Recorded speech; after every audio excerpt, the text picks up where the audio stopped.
I gave 5 years of my life to that company. I worked late, skipped holidays, and pushed through burnout without complaining. The first time I took a day off for my mental health, they fired me. No warning, no concern, just a cold goodbye. So I told the world what really happens behind their glossy mission statement. Would you stay quiet if your silence meant others would suffer the same way? The day I found out that I was being replaced by the CEO's son, I felt like the ground had been ripped out from beneath me. It wasn't just about losing my job. It was the suddenness, the shock, the lack of any kind of warning or explanation. I had been with the company for years, working hard, building relationships, and striving to climb that corporate ladder. I put in the long hours, stayed late, and always did my best to prove that I was more than just an employee. I believed that all my effort would eventually pay off. But instead, I found myself out of a job for something as basic as taking one day off to focus on my mental health. It felt like a slap in the face. Like all that hard work didn't matter. I had always been told that mental health was important, that it was okay to take a step back when you needed it. But in the end, all it took was a single day for everything to crumble. Brad, my CEO, didn't even bother to ask how I was doing. There was no concern, no offer of support, nothing. He just made his decision and moved on. It was like I didn't even matter to him. I wasn't a person with real emotions and needs. I was just another cog in the machine, easily replaceable and unimportant. That rejection stung more than I ever expected. I had worked my butt off for this company, and now it felt like I had been thrown away for something that was completely out of my control. Brad didn't care about the burnout I was experiencing or the fact that I had given everything I had to the company. He saw me as a resource, not as a human being. It was crushing to realize that I had been working in an environment that valued results over people. For days, I couldn't shake the feeling of being utterly rejected. I kept going over everything in my head, replaying the moments leading up to that decision, trying to figure out what went wrong. At first, I blamed myself. I wondered if maybe I had done something wrong. Maybe I was unprofessional for taking the day off when I was struggling. Did I let the team down by not being there? Could I have handled things better? These were the questions that swirled in my mind, keeping me up at night. But as time passed, I started to see things differently. It wasn't me. It wasn't that I had failed or been unprofessional. What I began to realize was that the environment I had been working in was toxic. I had been in a place where my well-being didn't matter, where my value was tied to my output and nothing else. That realization hit me hard. I had spent so much time trying to prove my worth, trying to climb that corporate ladder, that I had lost sight of what truly mattered. My health, my happiness, and my peace of mind had taken a back seat to the demands of a company that didn't care about me as a person. The self-doubt started to fade as I understood that this wasn't about me failing. It was about the company failing me. Brad and the others who ran the place didn't care about the people who worked for them. They only cared about results, and when I couldn't give them what they wanted, I was easily discarded. It wasn't personal. It was just business. And that's what stung the most. It's hard not to question yourself when something like this happens. You wonder if maybe you should have done things differently, if you should have pushed yourself harder or stayed longer. But after reflecting on everything, I realized that this wasn't about what I could have done better. It was about a company that didn't value its people, a place that would rather burn out its employees than take the time to support them. And that's when I understood that the problem wasn't me. It was the toxic culture I had been trying to thrive in. The truth was, I deserve better than that. I deserve to be seen, to be heard, and to be respected for more than just my work. I had let myself be taken advantage of for so long, and this experience was a wake-up call. I couldn't keep allowing myself to be treated like a disposable resource. It was time for a change, and that meant letting go of the guilt and the self-doubt. It wasn't about me failing. It was about a company that failed to take care of its people. And once I understood that, I began to see a way forward. Looking back, I can see that I had been working in a company where burnout was almost expected. It wasn't something that just happened now and then. It was part of the culture. My colleagues and I would often talk about how many vacation days we hadn't used. We'd joke about how we were always exhausted, running on fumes, but no one ever really did anything about it. It became so normal that we stopped questioning it. If you weren't tired or overworked, it almost felt like you weren't doing enough.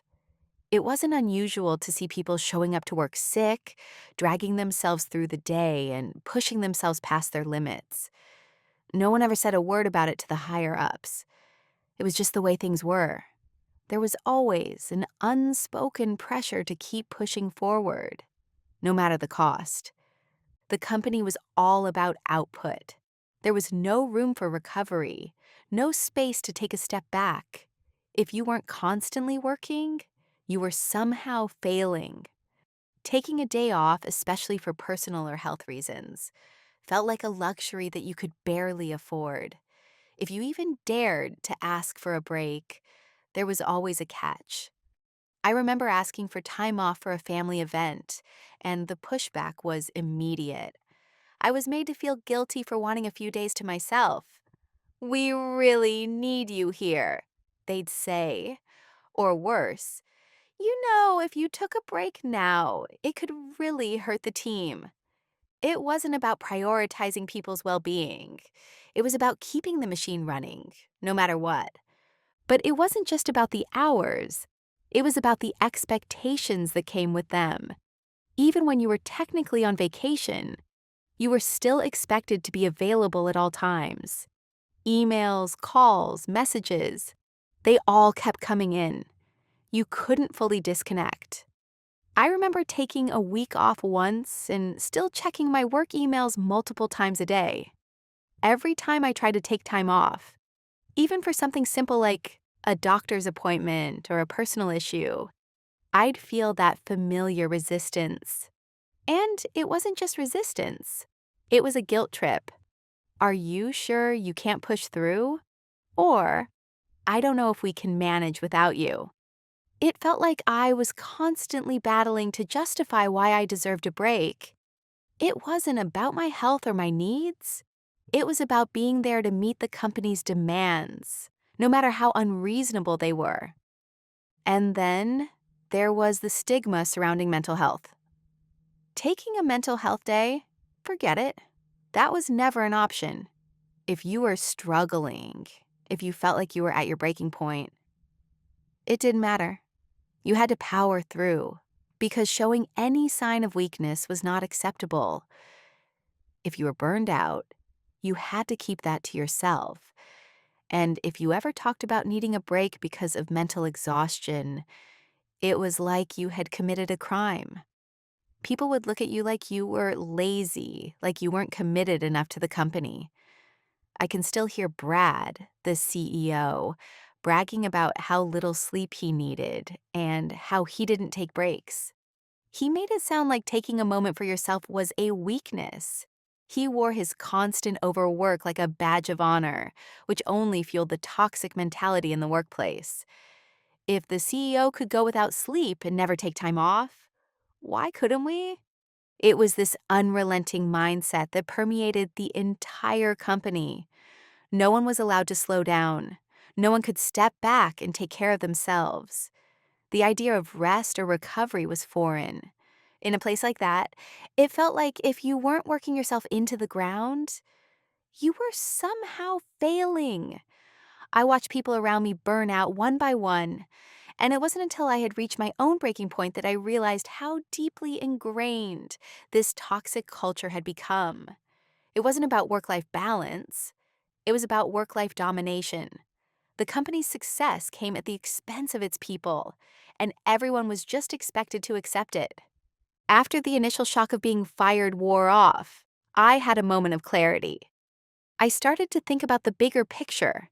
This wasn't just about me anymore. Sure, I had lost my job, but the more I reflected, the more I realized that this was a much bigger issue. There were countless other employees out there, working in the same toxic environment I had been in, who were silently suffering. The ones who were pushed to their breaking point, but were too afraid to speak up. I had seen it before. People who were too scared to take a day off. People who felt trapped, who kept their frustrations to themselves because they knew exactly what would happen if they dared to speak out. They knew the company wouldn't care. They knew they'd be made to feel guilty, just like I had. And that's when it hit me. I couldn't stay silent. I had a voice, and I needed to use it, not just for myself, but for all those others who didn't feel they had the courage to speak up. Choosing to speak out wasn't an easy decision. I was angry, yes, but I was also scared. What would happen if I exposed the truth? Would I be blacklisted from the industry? Would I be painted as a troublemaker, someone who couldn't just let things go? The more I thought about it, the more I realized I couldn't let it slide. I couldn't let the CEO get away with his toxic behavior. I couldn't just forget about how I was fired for something as simple as taking a mental health day. It wasn't just about me losing my job. It was about the whole system. It was about the toxic culture he had created, where employees were expected to sacrifice their well-being just to keep their job. It was about a leader who had no understanding of what it meant to be human, to have limits. That's when I decided I would expose everything. I wasn't going to let him or anyone else get away with this. I wasn't going to let the company continue treating people like disposable resources, pushing them past their limits and making them feel guilty for taking care of themselves. No one should ever have to choose between their mental health and their job. It wasn't just a personal issue anymore. It was a systemic one, and it needed to be addressed. I knew I had a platform to share my story. I'd been active on LinkedIn for a while, and I realized it was the perfect place to speak out. LinkedIn is where professionals connect, and if I could share my story there, it would not only reach people who needed to hear it, but also expose the ugly truth behind the company's facade. So I sat down and wrote a detailed post. I didn't hold back. I explained how I was fired for simply taking a mental health day. I shared the stories of employees who were burned out, overworked, and pushed to their breaking points, all while the company pretended like everything was fine. I wrote about the toxic culture that had been allowed to flourish, where mental health was mocked and employees were expected to sacrifice everything for the sake of the job.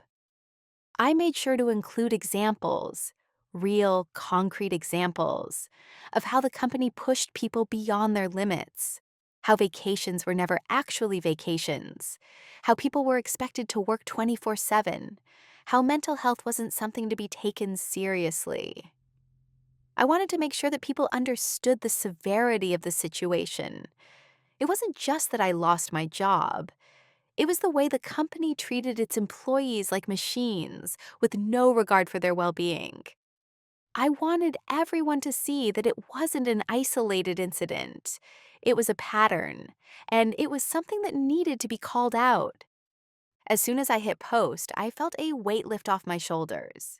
There was fear, sure, but there was also a sense of liberation. I wasn't just fighting for myself anymore. I was fighting for every person who had ever felt pressured to ignore their own needs. For every employee who had been made to feel like they were weak for needing rest. It wasn't just about me telling my story. It was about starting a conversation, about making people realize that this kind of toxic culture shouldn't be accepted anywhere. Not now, not ever. The moment I hit post, a wave of emotions hit me all at once. There was this rush of excitement mixed with an overwhelming sense of fear. What if no one cared?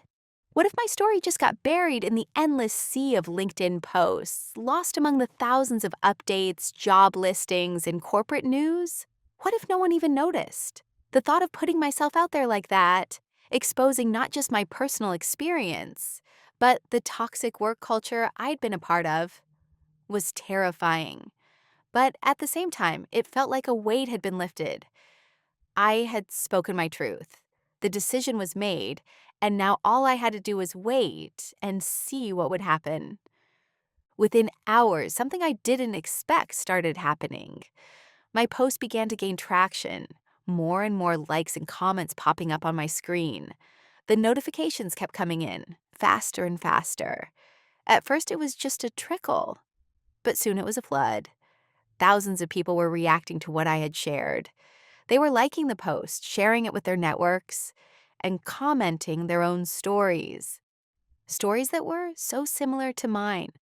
Employees from all over the world, different industries, different countries, were writing about their experiences. They too had been fired, mistreated, or forced to sacrifice their mental health for the sake of their jobs. It was like a wave of recognition, an unspoken bond between people who had been through the same thing. It was surreal. But the biggest surprise wasn't the number of likes or shares. It was the outpouring of support I received.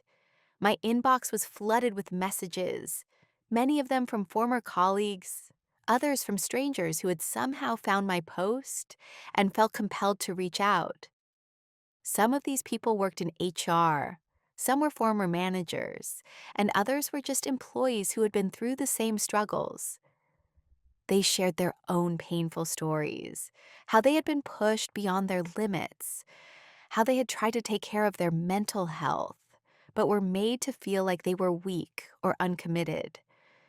They all told me how much they admired my courage for speaking up, for saying the things they had been too afraid to say.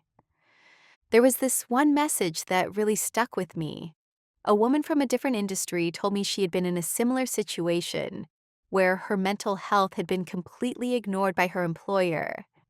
She said she had been fired for something that had nothing to do with her work performance, but rather her taking a sick day when she was dealing with anxiety. Her message was heartfelt and honest, and it made me realize just how widespread this issue really was.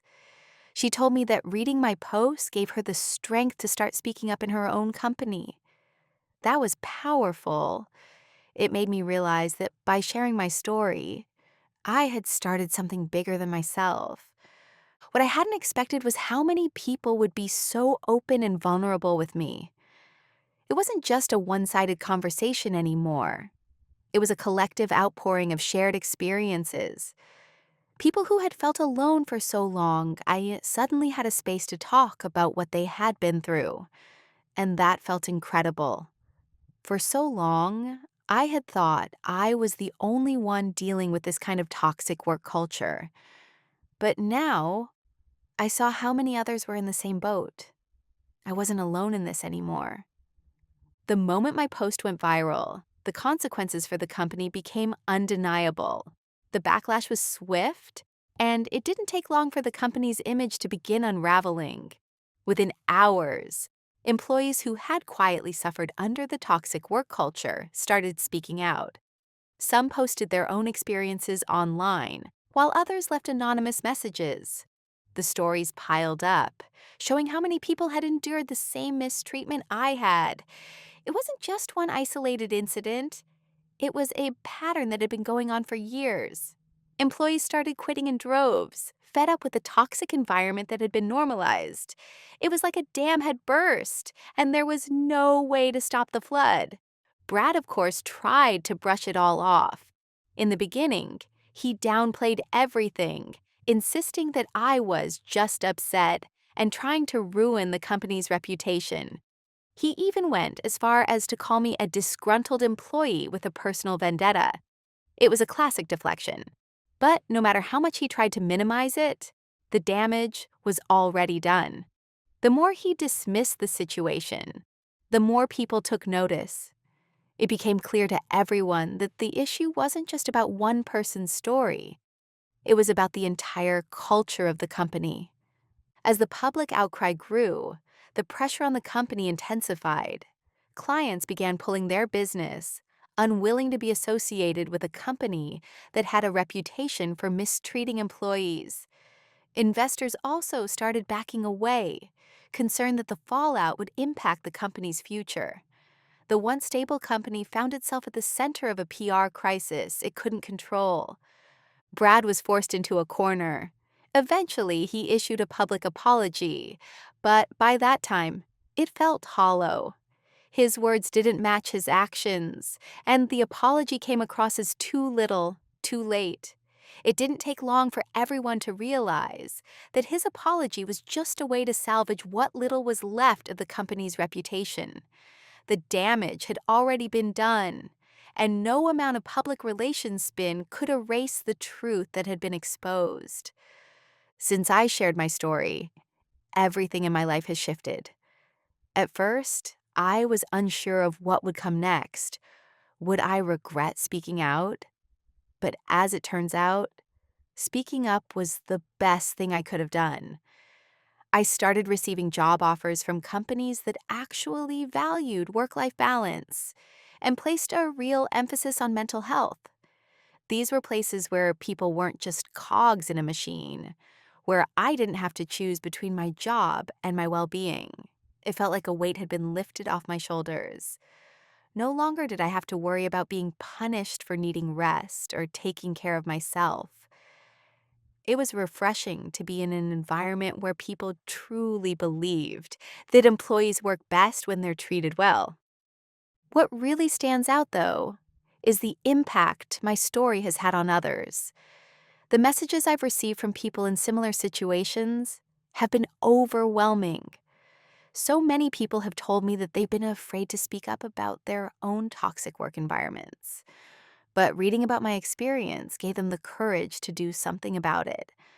I had no idea my words could inspire others in this way, but it's been incredibly empowering.